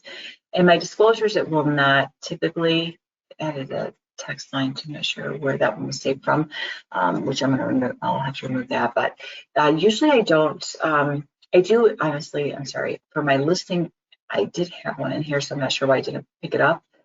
For my sales, though, it's not, it doesn't, because again, it's usually already, it's done differently each time. So for example, if you pull my disclosures, I might have them all as one file. Maybe I have the base pay first, then seller's disclosure next, or I have other addendums, before it. When this reads where the boxes go, it reads it by page number and the name of the contract. So it's going to go seller's disclosure page 1. It doesn't know that that's a correct page or not. So it's going to drop them in. So when you're doing a purchase agreement, this is difficult to do, to have it already preset. But if you're doing your listing, you can, obviously, because then you're putting them in where you want them. Okay, so it did drop in my buy and sell. So now I need to add in the rest of my missing initials and my signatures. So as you go through this, you'll go down to wherever you need to add it in. So I'm going to go, let's see, down to, it's already filled out, and I know my agency disclosure was not. So a couple of things. I miss selecting buyer's agent. So you have a checkbox, and you notice right now at the top here, it's Mrs. Buyer here. So if you click on the drop-down menu, I can go to Mr. Buyer first, and then I can put in whatever box. So if I am clicking it for Mr. Buyer, then he is the one that's clicking on that box. So I am a buyer's agent. I'm going to drop that in there, and he can select that. And then I need his signature. So now I'm going to go up to sign here. I'm going to left click. I'm going to drag that over. It's going to give me an auto date automatically. I'm going to left click and drag that over to the date line. And I forgot to select buyer underneath. So now I can take a checkbox and I can drop that in there for him. Okay. Now I need Mrs. Buyer. So I'm going to go back over to Mrs. Buyer. I'm going to move her sign here. I'm going to move her date. I'm going to take that checkbox and drop it in under potential buyer, and then she's set. So you can see I've got Mr. and Mrs. all set up here. Myself, I need to go to my name, move over my signature, bring over the date over to the right, and I'm all set. Okay, so as you notice, it does take a little time. So I left click, drag it, and if you set some of these up today, or you another time, when you do, and you have them exactly where you want them, you can save this. So you can save it, and that way you can apply that layout later. And the way you save it is to the right of your screen where those tabs are. Under Tools, you have Layouts and Layout Option, and I need to create this as a new one because I didn't see one for seller's disclosure. So we'll say not this one. And this one sounds like there's one already created in here, so I must not have selected it. And then there's seller's disclosure, which I don't want. So if it's red, that means there's one already in there. So I'm not going to end up doing it. But if it's green, you have an option to select it. So it looks like I had one in here and I did select it. Okay, so that is my layout. So you can save it. If you want to find your layout that's in here and you want to add it, if you go to Layouts again, and you can manage layouts, you can modify these in here so you can see if it's in here. So I do have seller's disclosure statement, and let's see, it was the agency disclosure regarding agency. This is it. So I can modify from here, and then you can also apply it. So if I wanted to apply the one that was in here already, it's right here, I would have to find it. So you click in the box, and it was under Berkshire Hathaway. See if we can find it. Here it is. Okay. So disclosure regarding agency relationships. It's under D. Oh. So let's try agency. And that's the thing too, is to make sure. So is this disclosure regarding? So it looks like theirs is not. I thought it was set up, but it's not.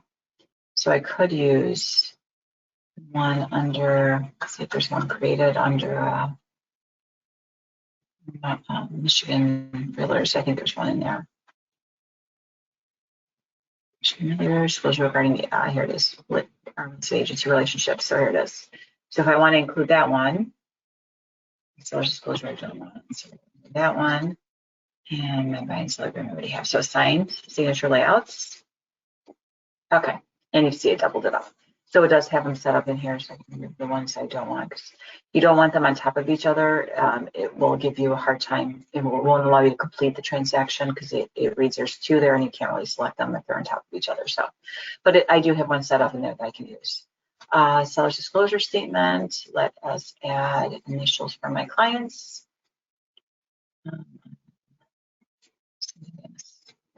page. No. My signature line here for buyer 1. So Mr. Buyer's in. This is buyer, sign here.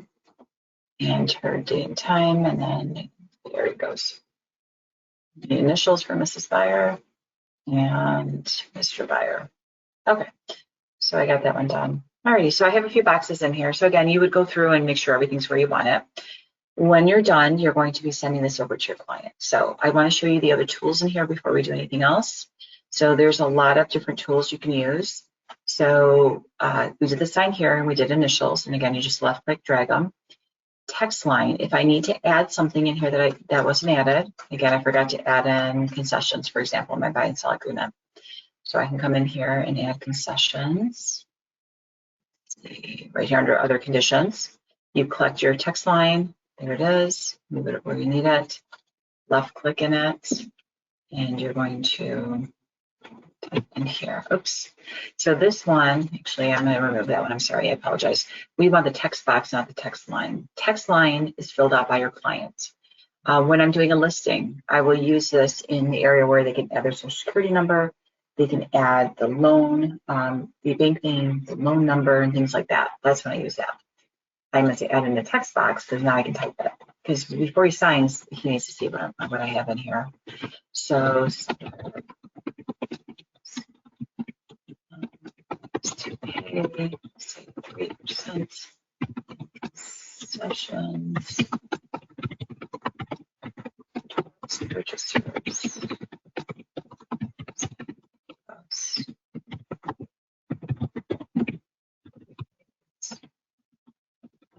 Declarations, whatever way like so you want to report it. Okay, so there it is. I can make this fit. I can move this wherever I want it. Move that there. That way my client sees I did add it. I did not forget to add it. There, he's not going to know. And then we're all set. So that is your text box. Again, text line up here allows your client to fill it in. Text box allows you to fill it in now. Checkbox we did already. I showed you how to add those in. Initial pages. If your, say your purchase agreement, which most of them do, they need initials on every page. So I've got page 1 through page 6. 1, 2, 3, 4, 5. I think it's 6 pages. So I have 6 pages that I need initialed. So I'm going to click initial pages. It's going to ask you what size do you want your initial boxes. I'm going to say large. Where do you want the alignment? So I'm going to put it on the right side at the bottom of my document. So typically it's on the right side for my buyer. And it's going to ask you who is going to be placing their initials there. So I want Mr. and Mrs. Buyer and which of my documents. So we're just going to do the buy and sell agreement. Okay, so it is all 5 pages. If you don't need all 5, you can put whatever page range you need, but we'll do 5 pages, place initials, and there they are. So now let's drop those initials at the bottom of every page for me. So initial pages is great. It will save you time from dragging one by one by one. So I do love doing that. Initial choice, if they have a choice. So I don't know if I put my lead-based paint addendum. I think I did, but they have a choice. Here it is. They can do a lead-based paint inspection. I think once in 32 years I've been doing this, I think once I've had someone want to do lead-based paint inspections, or they can waive it. So if you want to give them a choice, you can have them initial by choices. So if you want to do initials, you would take the initials, so right here, and you would drop their initials in here. So that's Mr. Buyer, and then Mrs. Buyer. And this allows them to pick, whichever one they want. Now, the only problem with this, I think it allows you to select both. We're going to put them in here, but I think they can pick both, which you don't want them doing. But sometimes I just do the radio button, which I'll show you next. Okay. So radio choice gives them as many choices as you need. I can right click and add more. But what this does is it allows them to pick one or the other. So you can drop those dots in there and just put initials kind of on the left here side. But if they pick one, they can't pick the other one. So I'm going to leave both here to show you the difference. And then if you needed to add more, if you right click on this, let's see, it allows you to, oops. Let's go back to, it's not letting me allow. Usually you can add another radio button. I'm not sure why it's not letting me do that, unless it doesn't allow you to do that anymore. So usually you can do multiple choices, but we only have 2 anyway, so it should be fine. I can do a drop-down menu. So if I want them to select multiple choices by a word, I can drop in this, and then I would have to put in what they are. So over here, you would type in what each one means. Okay. That. Alrighty. So I now went through your signer actions. These are their fields. So if I missed putting in the printed name underneath any of these lines, I can go ahead and put that in there. So here's my purchaser. I want to add in the full name. So here he is. And then I can just put that under Mrs. Buyer. And then I have to change it to Mr. Buyer. And I can select full name. And that drops it under here. So now I can have my type name underneath without going back. Auto date. So whenever you put in a signature line, it gives you an auto date automatically. So when your client clicks on that line for their signing, it will put that auto date in for them. So that if they don't sign today and it's tomorrow, it's going to show tomorrow's date. If you find an area that it's missing, you can always add an auto date there. If I need my client's email address or auto time, those same thing, you can add those in. Okay, markup tools. Those were the tools that I showed you earlier when we were on Transaction Desk. They're here as well. And like I said, a lot of times I will use those markup tools while I'm in here. So I will come in here and I will use my text box and add in whatever I'm missing. So my buy and sell agreement, I missed something. So I can come back in here and I can drop in, or I got to make a change, I can drop it in right here. I didn't include all appliances with 0 value. I can just drop that in here with my text box. And let's make that, make it bold so it matches. And let's see, it's about the same size. No, it's too big. So let's drop that size. And like I said before, it's a 9. Oh, it's too small. Let's do a 12 point, 13 point. Okay. So I can just drop that in there. Now, I don't want it covering. So what I can do on this is I can make it transparent. So then wherever it's on the line. So now it looks like I typed it in before and I didn't just add it. Looks much better. Okay, so that's your text box. I can draw a line. So if I need to scratch out an area, let's see, let's do the, usually they have for home warranty, I can cross out that area if I don't want it, included in here, whatever it is, we'll do the notation here. So left click, drag the line, do my line as well as I want to, and then I can right click on that line, oops, click on it again. There it goes. So now I can move it down and I can make it wider here on the right side of my screen and change the color. Okay, and then you've got your highlight tools again. You can highlight any areas. I've got my freehand tool, which again, I don't think you want to use because I guess it would work if you're doing like a big X or something. I mean, it's not. And then you have your ellipse, which is your circular highlight tool. This one actually looks like it's just a circle. Let me see if I can highlight it. So it's just going to give you a circular highlight. It doesn't fill it like the other one did. So, and then your strike through, same thing. So you got another, so you can strike right through whenever you need to. But again, make sure you're putting those initials in there wherever you need to. Okay, so those are all your tools for your signer and yourself that you're able to adjust in here. So now we've got some of our initials in here and our signature lines. I really don't need to do more than that. I just want to be able to get you through an actual signing to show you how it works. So again, layouts I showed you earlier. This is where you can save, apply, or create, or manage the ones you currently have. And then options. So options here, you can change signature. So if I want to change it, you can change your signature from here, but I'm going to put I do accept. Signing details. So you have an option to change the name to the offer package. You can change expiration date. You can set up the reminders in here. So you can do a reminder. So if this gets emailed to your client and he doesn't sign it right away, you can send a reminder. It only allows you once every day at night, whatever time you put 9 a.m. It used to allow you to do it every 15 minutes, which was wonderful. I used to do that all the time because I forget, or I forget. I had it sent to myself and I forgot to sign something. The Authentisign ID position. So whenever you sign, it does create this key code just for your client. It will drop it at the top of your screen. If you don't like it there, you can move it. So I can put it at the bottom left, bottom right, or I can move it to the right. And then you have clear. So here I can clear the signing fields and I clear markups, which I'm not going to right now. All right, so we are done. So we have done everything we need to in our signing here. So now we are ready to send it to our client. You can always print this from here. You can download a copy and save it to your desktop. We're going to select next. Give it a second to put it together. Now, do we want reminders, which I already set up, and do you want an expiration date? Today, oh, it gives you a month for expiration. I was like, wait a minute, it's expiring yesterday, but it does give you a month. So if you want to put an expiration, you can. I usually don't, but, and then you can send this. So I'm going to go ahead and send this. You can customize it too before you, if you want a specific subject on there. So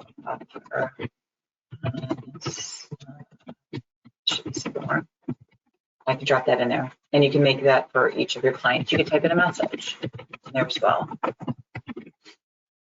when it goes to your client, they will see it's from you their way.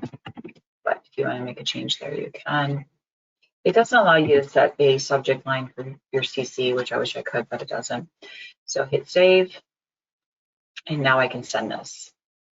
I'll go ahead and hit send. So if you would like to send yours and you would like to see and try to do it yourself, you're welcome to. I'm going to walk you through it so you don't have to. So give me a second. So I'm going to go to my email. Try to give it a second here to update. All right, here we go. Offer on Sycamore. So this is what they will see. Signing invitation for Mr. Loaded. It was sent from me, and I sent him an invitation to sign. They're going to select start signing. That's all they're going to do. And it's good for you to walk through this once if you haven't already. Then it's easier for you to explain it to your client. So I'm going to put I accept for the terms. You can see there's that key code I told you about earlier, so it's already stamped that on every page. They're going to section of zooming, printing, downloading, start, reject it. It does give them an option to change their signature, view the disclosure, and view history. And that's all they can do. So they're going to select start. And I tell them when you do hit start, it's going to move the pages. So if you want to read this, either print or download it. So I'm going to hit start. It's going to ask me what font do I want to use. So I can just select a font and use that for his signature, or he can create it himself. You can use a phone, an iPad, or even my mouse. I can use my mouse right now. So if I want to, it's usually not that pretty, but I want to create his signature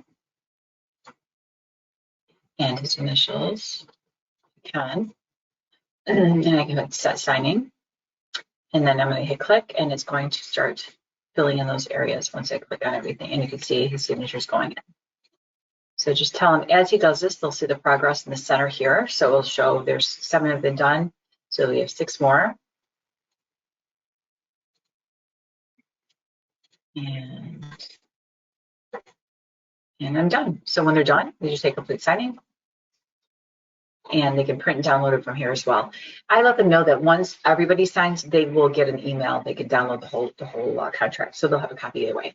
Okay, so now back to my email. So now I get an email, and it'll say that it's been updated, and then Mr. Loda has signed. So now I sent it to Mrs. Loda as well. So now I need to have her sign. So I'm going to go through the same steps again. Start signing. I accept. She'll hit start. Now, I think I've used her, oh, no, there it is. I know I've used her before, but sometimes it uses one that you've used already. And again, if I want nice and pretty, I can hit font. If I want to draw it, I can draw it myself.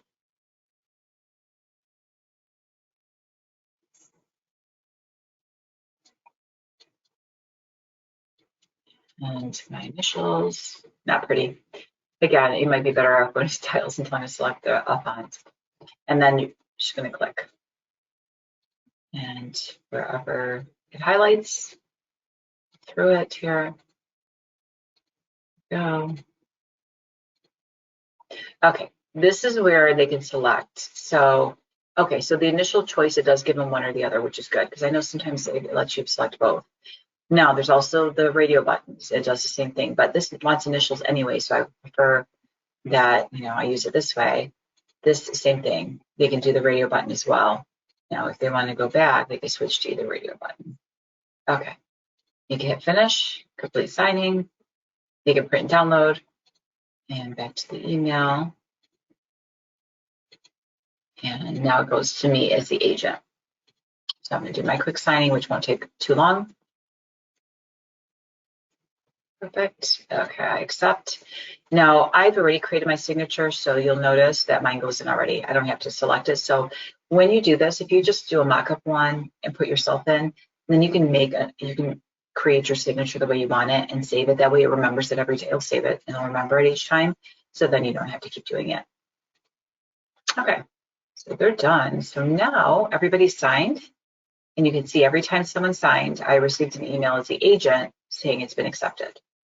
The nice thing about this is that key code, it does go with your client. So you can see here, this has been accepted by me and my key code. Now, if I want to look at my clients, this is great. If there's any legal issues, they say they didn't sign, this will give you all that information right here. So this, and again, it's on every single contract and they're all different numbers. So it shows who signed each one. But now will this keep the wife from signing for the husband? Probably not. But again, you do have a way to link it back to who it was that signed it. So now that it's done, it'll tell me it's complete. And now I can download a copy and your clients will get the exact same message. So they can just download a copy right here. It will save as a PDF right into their computer. They can open this up. And now they will see everybody's signatures. So everyone will be on here. Just give it a second here. It's going to verify all the signatures. Okay. So now they can go in here and they can see, as you scroll through it, that everything has been signed and initials. So initials are there, initials, all my pretty mess up here. So you can see any markup you do, it's going to show. It's going to continue to be there for them.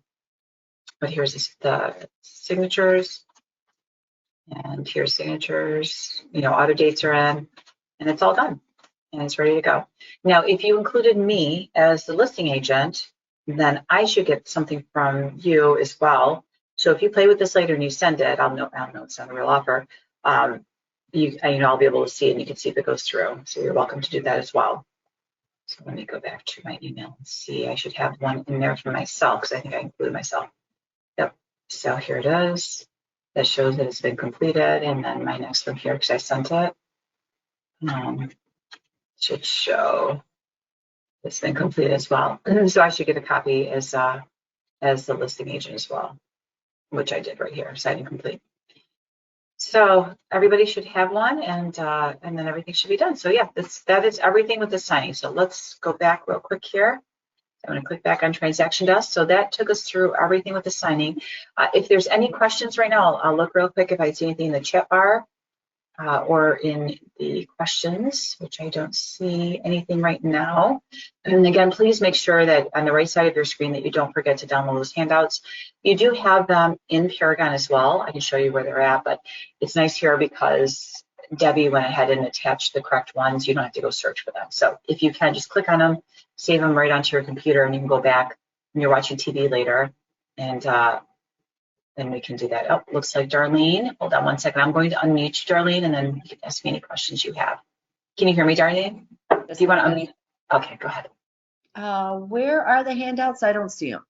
Okay, so if you are on the right side of your screen where you were able to ask the question or chat, there should be one that says handouts, and you have to just hit the arrow to open it. Do you see them in there? No, I see the light bulb there with the one. But there's only the one is in there? Yep. Oh, let me see. If you hit the arrow, it's not showing anything. I don't even see the arrow. Oh, up on top? Yeah, well, in your view, it's probably different than mine. So I don't know if you've got like an arrow next to handouts. Oh, there it is, hands up. Okay, I see it 5. Okay. Yep, and then if you click on those as you open them, if you click on them, it just will download them to your computer. So you can see on mine, my Firefox drops them in the top. If you have Google Chrome, it should drop at the bottom of your page, but it should auto-save them right onto your page. And they'll go to my email? No, these should save right onto your desktop Oh, okay. if you're on your computer. Yep, just click And on then them I and then, can, oh, Yep. okay. yep, and I'll show you, if you, actually, let me show you real quick now while we're in here.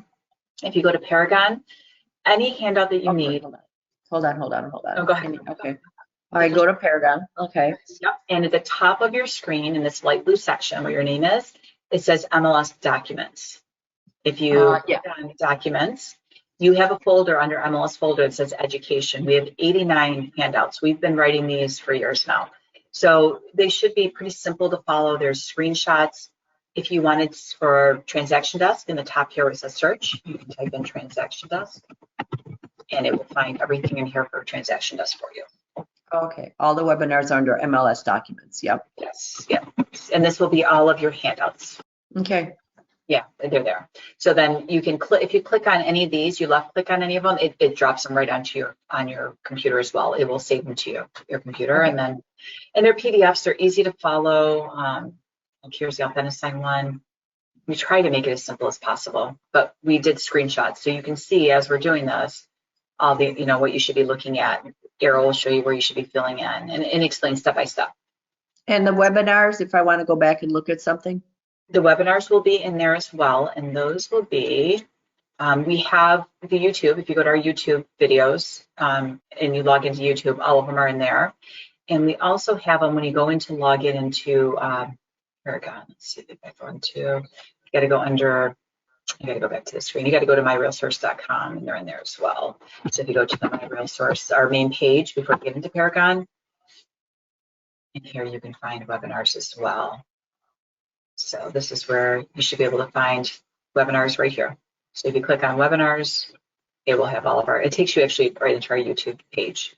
So it's the same thing. It takes you to our channel and all of our webinars. So every one of these that we've been doing are in here. So after we finish, Debbie will take it and she'll set it up and upload it right in here. So you should be able to find anything you need in here. There's a ton of them. Okay.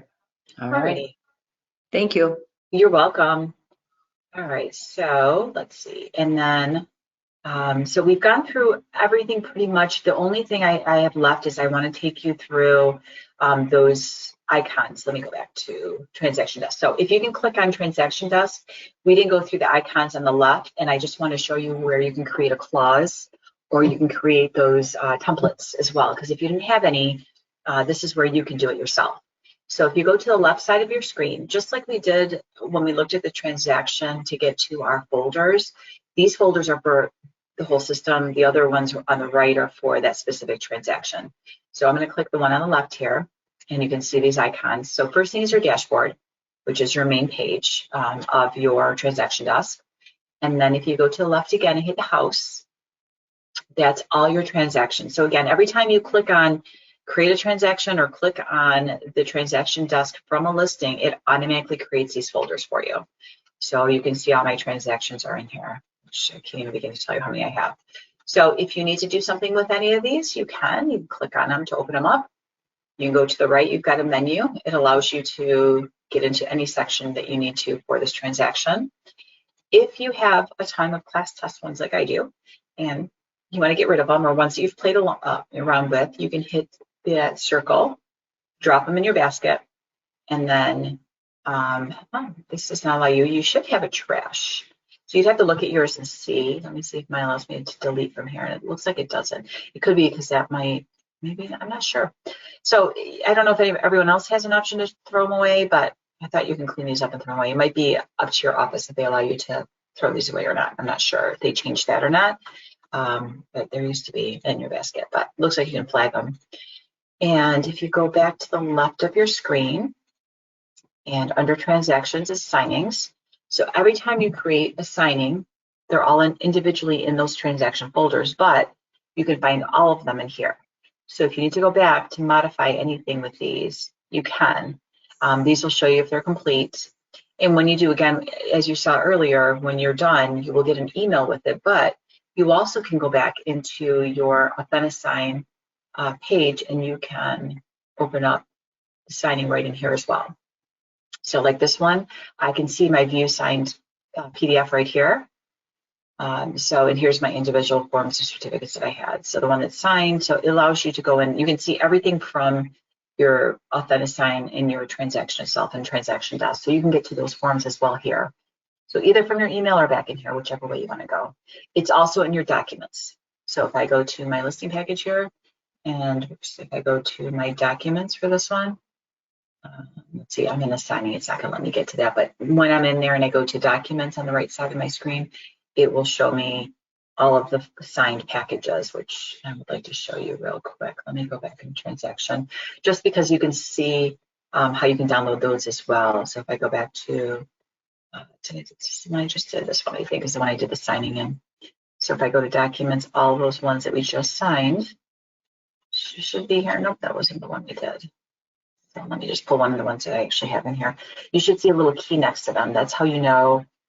Let's see, like my home link. Let's do this one since this is my actual listing package. So if you open these up, so here's my listing package. You can see there's a key next to them. These were signed. So anything that's signed, you will see here. And then you can click on here and you can download it, print it, or you can click all of them and email them, whatever you need to do. But then these are completed forms. So if I want to send the offer to an agent, I can come in here, select the ones that I need, hit my basket, and then just email them directly from here or save them to my computer and send them as well. You have multiple ways of doing the same thing in here. So there's many options, ways to get to it. Okay, so let's go back to the left of our screen real quick, and under our signings is forms. So this will give you all the folders and the forms that we have access to.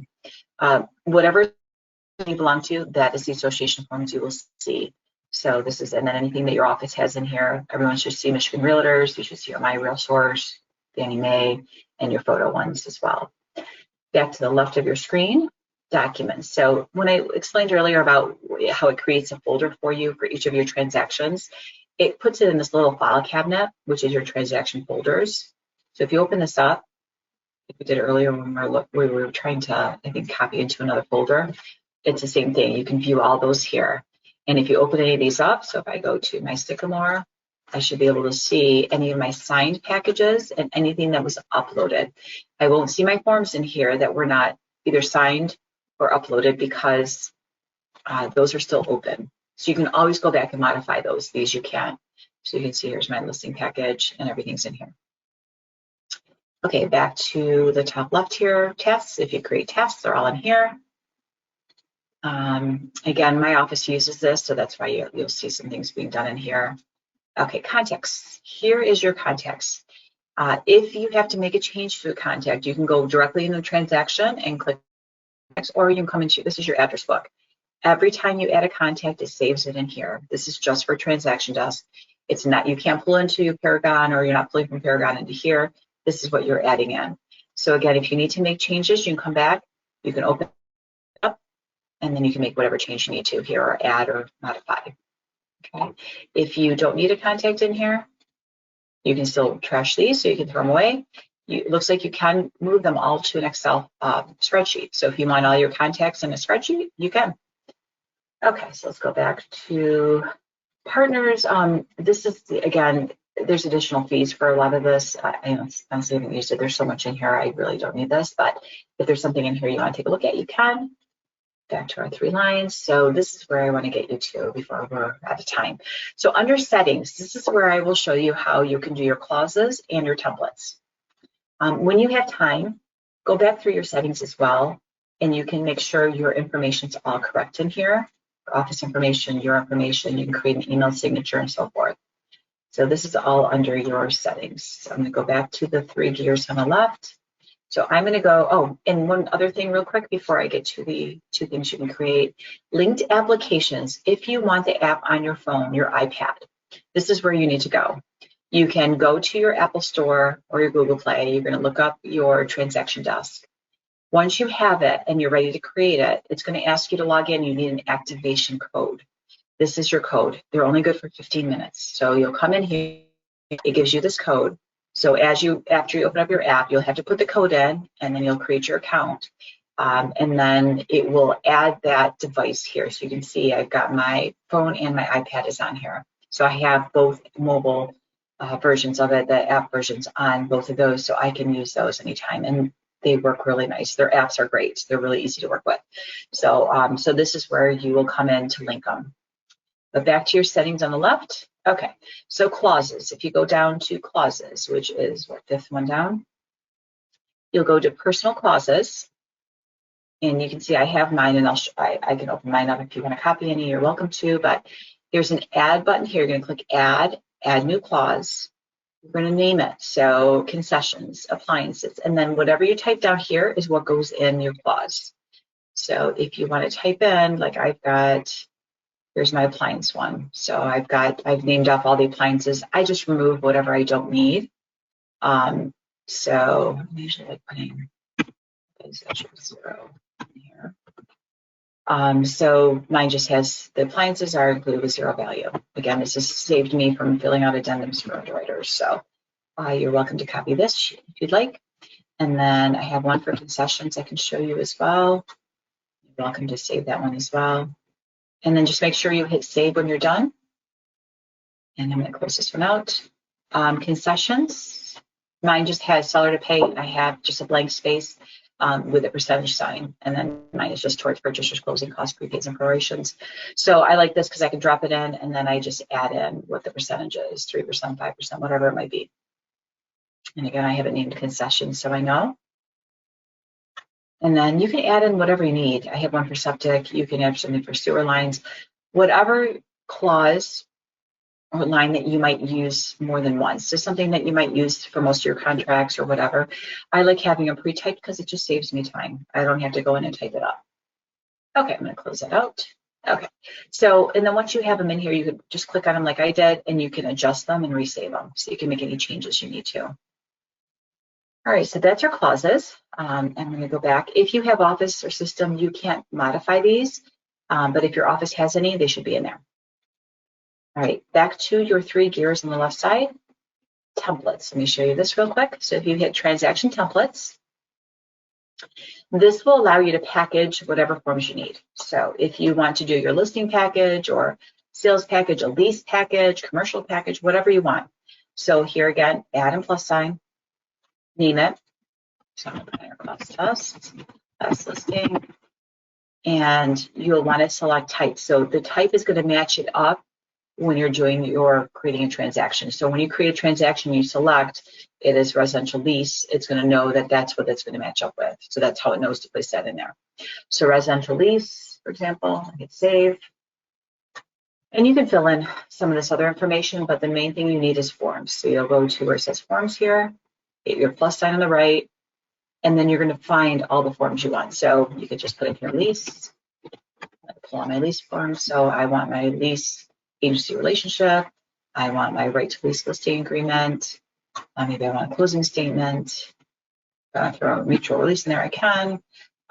Open house, maybe residential lease. So again, whatever you want, whether you're doing a listing or a sale, you'll want to pick out whatever you need. Out of here, here's another residential lease. So again, you'll want to include, I think mine is a sale, so I probably want to include that, my disclosure. I don't need this closing statement to show this. Okay, so that's a few in there. Then you hit add, and it drops it in there. So now when I create a transaction, and it will pop up with that option for a template, I will have an option to add this in. It's that simple. And then you can come back anytime and modify it as needed. So that is under settings, and that is just under transaction templates. And that is it. Again, there's more things here that you can go through and adjust and make changes, like your type management. I changed mine because, let's see if I have it in here. Or there's something with my fonts I changed because I know I can't see as it is. So, it's in program settings. There's somewhere where you can change like your font size and make it whatever size you want. So I did change mine to a larger one because I can't see that well. So I did that, but there's all kinds of things you can do in here. So, okay, so we have gotten through quite a bit. So I apologize if I've completely confused you. I completely lost you because I know there's a lot. There is a lot here. So I would suggest while you're watching TV tonight, just play around with it. The more you're on it, the easier it gets. And again, if you would like to do another class, you're welcome to. If there's any questions right now, you can either raise your hand or send me a chat or a question. I'm just looking right now to see if there's anything. And if there's something you need me to show you again or I went too fast, I can go over it again. But we did get through quite a bit here. I think we covered everything. So I'm just checking right now. I'm not seeing a question. I'm not seeing a chat. So it looks like everybody's good. I don't see anyone's hands up. Okay, so I think we're good. So again, if there's anything else you need, you can always call tech support. We have the handouts, we have webinars. You can do the times as you'd like, but we are all set. So thank you so much for joining us today, and I hope this was helpful. And I hope everyone has a great day. Thank you. Stay safe out there on those roads. I'm sure they're pretty slippery, so be careful. Have a good one. Thank you.